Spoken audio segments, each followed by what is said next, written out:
Hello all, welcome back to the last part of this module. We're looking at the metabolism of nitrogen. So this will be the last lecture. This will be the part 4 of the, and here basically we'll be looking at the metabolism of pyrimidines. Remember part 4 we looked at the metabolism of purines. Here we're talking about the pyrimidines. This is wrong. This should be I-N-E-S. Okay. Pyrimidines. That's what we are talking about at this point. So let me remove that. The I-N-E-S. Pyrimidines, which is the second base that are derived from just the what looks like a 6-carbon ring. So that's what we're talking about in this chapter. So let's talk about that. So anabolism of pyrimidine nucleotides. The overall scheme for the synthesis of pyrimidine differs from those of the purines, because the pyrimidine ring is assembled before it is attached to the ribose 5-phosphate, unlike the purines whereby the whole process is taking place at the same time. Here, the ring has to be synthesized. It's assembled first and then it's attached to the ribose 5-phosphate to form the nucleotide. Now, the carbon and nitrogen atom of pyrimidine ring comes from the carbamoyl phosphate and aspartate. Aspartate is an amino acid. And remember, carbamoyl phosphate, we talked about it, is an intermediate in urea cycle. When carbon dioxide combines with ammonia, it forms carbamoyl phosphate. Now, so the production of carbamoyl phosphate for pyrimidine biosynthesis takes place in the cytoplasm. And the nitrogen donor is glutamine. Glutamine and glutamate tend to be the commonest nitrogen donors we see every day in nitrogen metabolism. So reaction of carbamoyl phosphate with aspartate produces N-carbamoyl aspartate. And that step is the committed step. It is an irreversible step that makes that reaction very important because it is the controlling step. It is an important regulatory step, the formation of what? Carbamoyl phosphate. Yeah. So the formation of that carbamoyl aspartate is an important step in the metabolism of pyrimidine. So, okay, let's see what is happening in the pathway. Let's put it into what it looks like. So the first reaction, just like what happened in urea cycle, is that the hydrogen carbonate ion react with glutamine, with the source of nitrogen there, amino group, requires 2 ATP. So this is going to be a synthetase. So this enzyme is called carbamoyl phosphate synthetase 2 because it's different from the other carbamoyl phosphate synthetase that we saw in urea cycle. So this is carbamoyl phosphate synthetase 2. Just to let you know, carbamoyl phosphate synthetase 2. This is step 1. So what happens is that ATP is hydrolyzed to ADP because one of the phosphate is now being added to this. And then glutamine now transfers what? One of this nitrogen to form glutamate. It transfers the nitrogen from the amide end to this. And that leads us to the common intermediate, the carbamoyl phosphate. And the enzyme that does this again is the carbamoyl phosphate synthetase 2. Carbamoyl phosphate. Carbamoyl phosphate synthetase 2. That does this. Then it forms carbamoyl phosphate. Then carbamoyl phosphate is quickly converted to carbamoyl phosphate aspartate. And the enzyme that does this is aspartate transcarbamoylase. What is it doing? This enzyme is just transferring the whole of aspartate completely. That's why we call it aspartate transcarbamoylase. It is transferring the whole of this aspartate to this carbamoylase. So basically what it's doing is it is ripping up this phosphate group which goes off and attaching this from this end. Look at what it does. It attaches it from this nitrogen end to this point. That's exactly what happens at that point. No, I covered the drawing. So it attaches it to this end. Yeah, that's exactly what happened. So here you lose only the phosphate group, and the enzyme that does this is aspartate transcarbamoylase. You can say it is transferring this to this or transferring this to this. It doesn't matter. Anyone you say, that's okay. To form the intermediate carbamoyl aspartate. Now, this step is very important because this is the committed step. This step 2 is an irreversible step and an important controlling step because this enzyme is an allosteric enzyme. Aspartate transcarbamoylase is an allosteric enzyme. Aspartate transcarbamoylase is an allosteric enzyme. And a lot of these intermediates are going to bind on it and say, okay, stop. We're going to see that when we look at this thing. So a carbamoyl phosphate can easily be converted to what? Dehydroorotate. And the enzyme that does this is dehydroorotate. So what does it do? What it simply does is that it catalyzes what? The cyclization of carbamoyl aspartate. What does it do? Remember, this nitrogen here has nitrogen has usually 3 bonds and 2 lone pairs. The lone pairs is nucleophilic, goes to attack this carbonyl carbon to form dehydroorotate, DHO. And the enzyme that does this is dehydroorotate. Now, what they simply do is just remove OH group only here and cyclize this carbon to form something that looks like a ring. Now, in the next reaction, a dehydrogenase enzyme comes in, so which is the dehydroorotate dehydrogenase comes in, but in this case, it's not using NADH. What happens here is that it is using ubiquinone, coenzyme Q. Coenzyme Q oxidase comes in to accept 2 hydrogen from this guy, take away these 2 hydrogen to become reduced ubiquinone. And what happens? This now becomes a double bond now enters here because you've removed 2 hydrogen and becomes a double bond. So this now is what we call the orotate. Orotate is the first pyrimidine intermediate synthesized. However, that is not our interest, but it's the first pyrimidine synthesized. Now, orotate quickly is converted to orotidine 5-monophosphate. What happens here? Now, what simply happens here is that there is the transfer of 2 things, a ribose and a phosphate, and it is transferred by alpha PRPP. Remember this enzyme in our salvage pathway when we talked about the purines. This is alpha phosphoriboside pyrophosphate. It has 3 phosphate groups.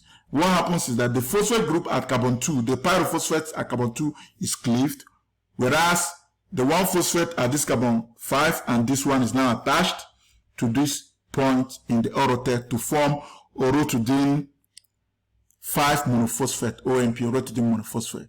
Then orotidine monophosphate is quickly now converted to the first proper pyrimidine intermediate, UMP. What happens there? What happens is that this carbon is broken out or decarboxylated by the enzyme orotidine monophosphate decarboxylase to be converted to UMP, which is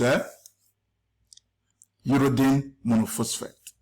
So that is exactly what has happened in this. So uridine monophosphate is the first intermediate, is the first pyrimidine intermediate produced in pyrimidine biosynthetic pathway. All right, let's see what happens here. Now, uridine can now be converted to uridine diphosphate and uridine triphosphate. What simply happens is consecutive what? Phosphorylation by ATP. ATP comes in here, hydrolyzes to ADP and transfers one of these to become uridine diphosphate again. So it needs 2 more ATPs to be converted to uridine triphosphate. That's exactly what happens at this point. Now, UTP can be converted to CTP. What happens here is that this is uridine triphosphate, UTP, can now be converted to this. 2 things are happening here? The enzyme that catalyzes the CTP synthetase. What is happening? 2 things is happening here. What is happening here is that glutamine comes in here and donates its amino group and attaches it at this point. Whereas it leaves as glutamate because it has lost one of this amide group. And the amino group it donates is the one for the amide end of its amide end to become glutamate. And ATP loses 1 phosphate to become it. So we are transferring a phosphate group and what? And this thing and an amino group to become cytidine triphosphate. That's exactly what is happening at this point. So basically transferring of that amino group at this point to convert it here to form our amino group. And the enzyme that does this is the CTP or cytidine triphosphate synthetase. Now, anabolism of pyrimidine is also regulated by a strong allosteric feedback. Again, a few enzymes will come into play. Like I said before, the main enzyme that comes into play are one, the carbamoyl phosphate synthetase, the first one, the first reaction that converts these two to carbamoyl phosphate. This can be allosterically inhibited by UMP. And then remember the step 2, carbamoyl phosphate is converted to carbamoyl aspartate. This enzyme I told you, this is a committed step, an important regulatory pathway.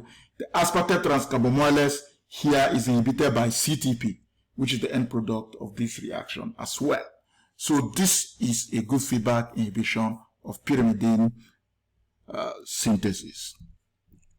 What about pyrimidine catabolism? The pyrimidine catabolism involves the breakdown of the molecule first, of course, to a nucleoside, where you remove the phosphate, and then you remove the ribose sugar to form the base, and the base will now begin to react to open up.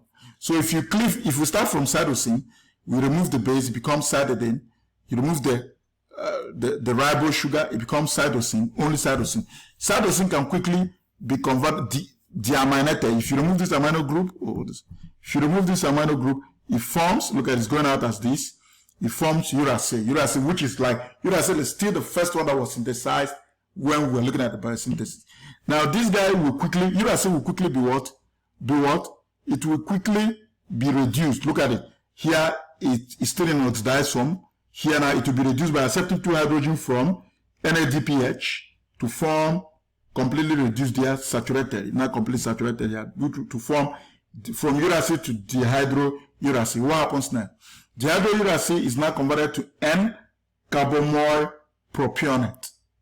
And what simply happens here is that the ring is now opened from this end. You now open the ring from this end to form, break it from this end to form N-carbamoyl propionate.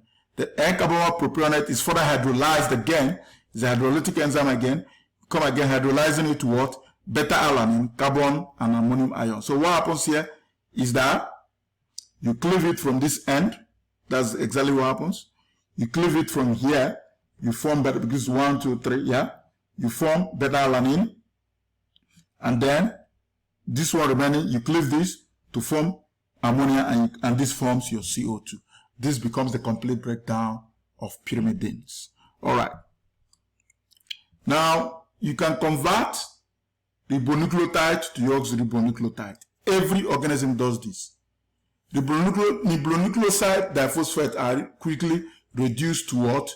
Deoxyribonucleoside, 2-deoxy, particularly because it is occurring at the carbon number 2 of the ribose sugar. In all organisms, it needs NADPH as a reducing agent. So what happens is that a ribonucleoside diphosphate here is doing what? Is being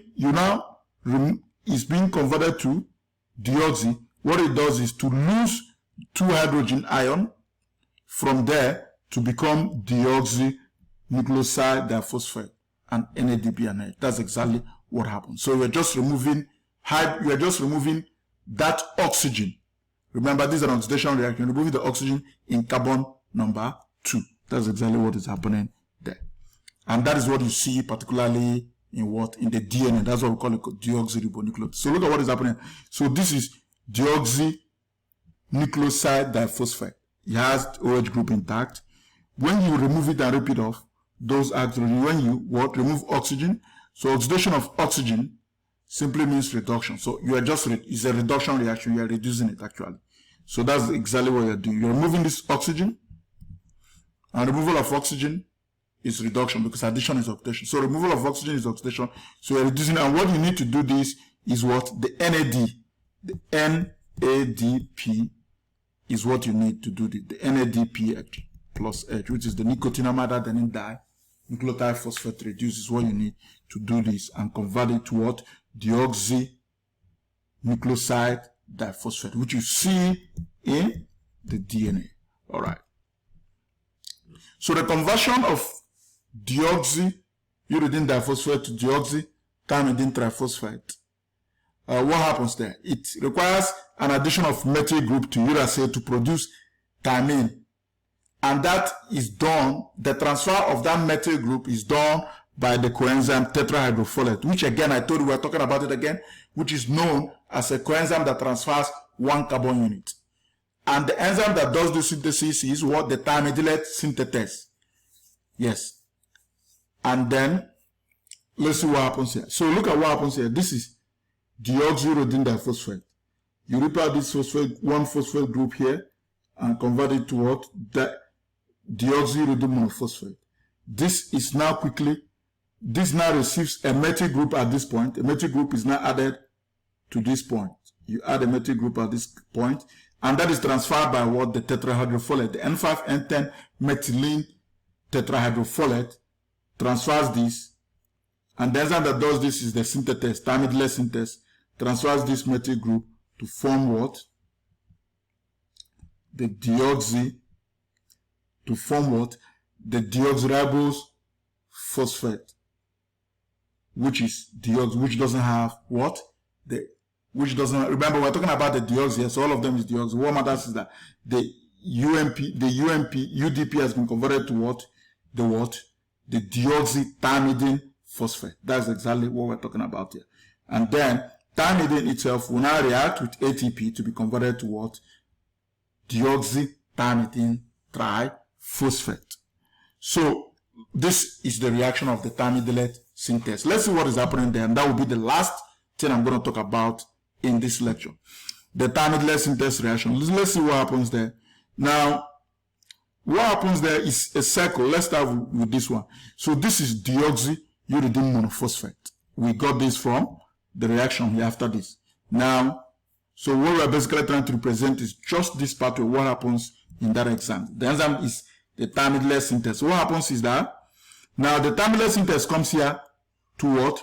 Transfer a methyl group at this point, which you see here. And then what transfers that? It comes from, look at this methyl group here being held by the N5-N10 methylene tetrahydrofolate is what transfers this guy and puts it at this point to form deoxythymine monophosphate. And then the moment it does that, this has lost this, it will now become dihydrofolic acid. So when you transfer this and open up this, it becomes dihydrofolic acid. And the dihydrofolic acid needs to be reformed again for the process to continue. So what happens next is that dihydrofolate reductase will convert NADH. We use NADH as a reducing equivalent to be converted to tetrahydrofolic acid, THF. THF quickly will now receive another 1 carbon unit from serine. Serine is what gives it this methyl group here. Gives it again this methyl group to form N5-N10 methylene tetrahydrofolate. And then glycine is now released as an intermediate. And the circle begins to run. So this is the reaction of the thymidylate synthetase reaction that forms deoxyuridine diphosphate and converted to deoxythymine monophosphate. Remember, it starts from deoxyuridine diphosphate, which is quickly converted to deoxyuridine monophosphate, like we saw here. Start from deoxyuridine diphosphate, converted to deoxyuridine monophosphate. It is deoxyuridine monophosphate that receives the 1 carbon unit from N5-N10 methylene tetrahydrofolate to form the deoxythymidine monophosphate. And the deoxythymidine monophosphate can now receive phosphate group again. If you use ATP and convert this to PI, it becomes deoxythymine diphosphate. And this is going to receive another phosphate group from ATP to form ADP to form deoxythymidine triphosphate. Having said this, we've come to the end of this module, which is the synthesis, which is the metabolism of nitrogen. Thank you once again for listening and have a wonderful day. Bye.